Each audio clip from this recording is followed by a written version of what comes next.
It was finally announced that Tony Hawk's Pro Skater 1 and 2 are going to get remastered and have a new release September 4th, Xbox, PlayStation, and PC, all the good stuff. There's been a lot of rumors about the games getting re-released or remastered or just a whole new game coming out, but we finally got confirmation of that today. I'm going to assume this coincides with the release of Tony Hawk's new documentary, Pretending I'm Superman, which focuses on the impact, the cultural impact that the games had on skating, as well as just video games in general. Now that finally got a distribution deal, so I'm assuming that it's going to be released sometime soon, probably in the fall, coinciding with the game.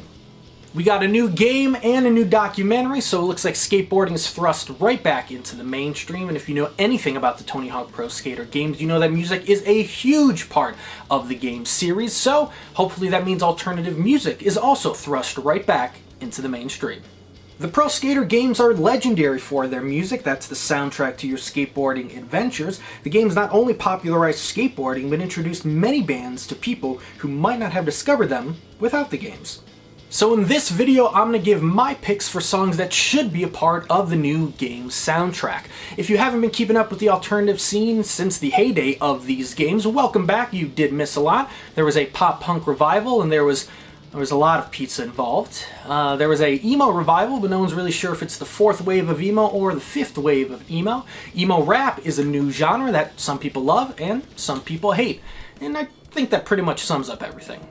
So, what do we know about the soundtrack for the game? Straight from the Hawk himself, he tweeted out that the game is going to feature music from the original soundtrack. Kind of vague as in regards to new music. I don't think every song is going to return, but there also has to be new music. It's just smart marketing, so I assume there's going to be some kind of announcement later on as far as their larger marketing plan. But considering the title of Tony Hawk's new documentary is Pretending I'm Superman, I think we can pretty much solidify that Goldfinger is going to be a part of the game.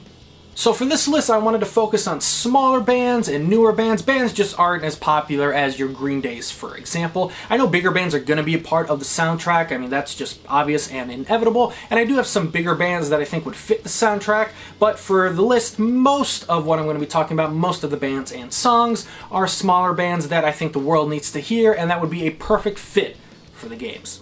The Bomb Pops fit the vibe of the Pro Skater soundtracks more than any band on this list. Classic, catchy pop punk. I could pick a lot of older Bomb Pop songs that I think would fit the soundtrack very well, but let's go for something from their most recent album. I'm going to go with their song 13 Stories Down. Catchy, infectious, and made for a sing-along.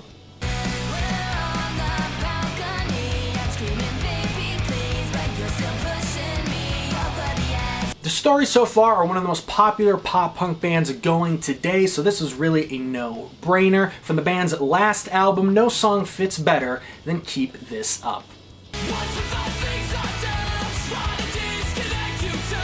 If you've never listened to a Masked Intruder song, you are in for a treat. The band's self-titled 2012 album is classic pop-punk in every sense of the word, but I'm actually going to go with their song I'm Free at Last. Anthemic pop-punk filled with hope.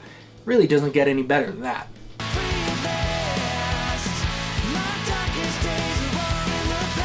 Origami Angel is a band I affectionately call thrash pop punk. Fast-paced jams that never let up. I'm gonna go with their song Dr. Whomst.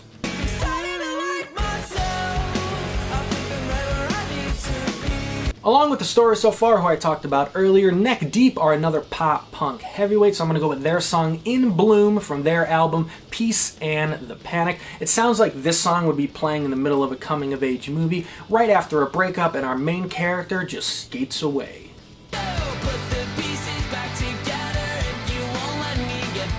Listen, I know a lot of these bands won't make the soundtrack, but the Interrupters, if they don't make the soundtrack, somebody needs to get fired. The Interrupters are arguably the biggest ska punk band in the world, and you know, you could go with their song Take Back the Power. It's the band's most popular song, but we don't have popularity contests around here, so I'm gonna go with their song She Got Arrested. And she got arrested. Joyce Manor is one of the biggest bands in punk right now, so this was another no-brainer for me. Their song Heart Tattoo would fit perfectly.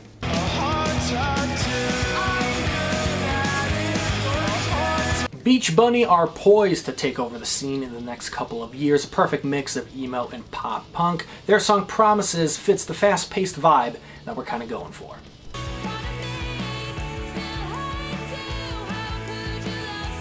Basking in the Glow from Oso. Oso is my favorite record of 2019. If you haven't listened to it yet, you need to fix that immediately. And you know, not every song from the original soundtrack was this fast-paced punk song that was going 100 miles per hour. So I'm going to go with the band's song A Morning Sun here. A fast chorus and catchy and infectious like you would imagine, but a more methodical song overall.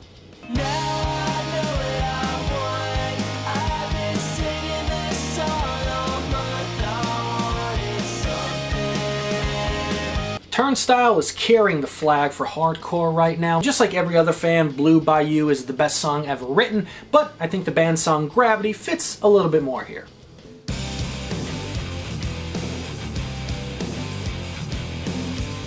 As far as rap and hip-hop go, I'm going to go with something from Little Lotus. He's already signed to the legendary punk label Epitaph, and the label describes him as a pioneer of the emo rap genre, so a lot of things just all coming together where it just makes too much sense. He might be the bridge of rap and the punk and emo scene when his record finally does come out on Epitaph, but we're going to have to wait and see for that to happen. So I'm going to go with his song, I Don't Even Like You.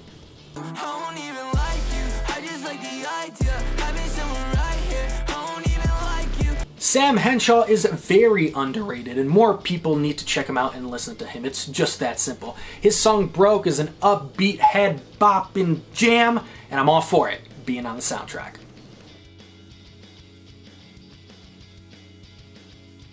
I Think I'm Okay from Machine Gun Kelly, Youngblood, and Travis Barker. Now, we all saw that video of Machine Gun Kelly playing his new pop-punk record, or according to him, it's going to be a pop-punk sounding record at least, to all those wonderful music executives, and just a great video. So we have him mixed with big artists like Youngblood, and of course the legendary Travis Barker. It all really makes too much sense. Big artists, a member of Blink-182, one of the biggest pop-punk bands of all time. You might hate it, but it just makes too much sense. And I actually like the song. It's not bad. It's supposed to remind you of 2000s emo pop punk, and it does. As far as bigger bands in the scene, Alkaline Trio, Blink-182, All Time Low, all make sense. They all recently released records that most people seem to like, so I could see any one of them being on the soundtrack as well. Listen, I know the soundtrack's already done, the contracts are signed, and the game's already in manufacturing, but maybe there's post-launch DLC that includes a soundtrack featuring rising artists. A guy can hope, right?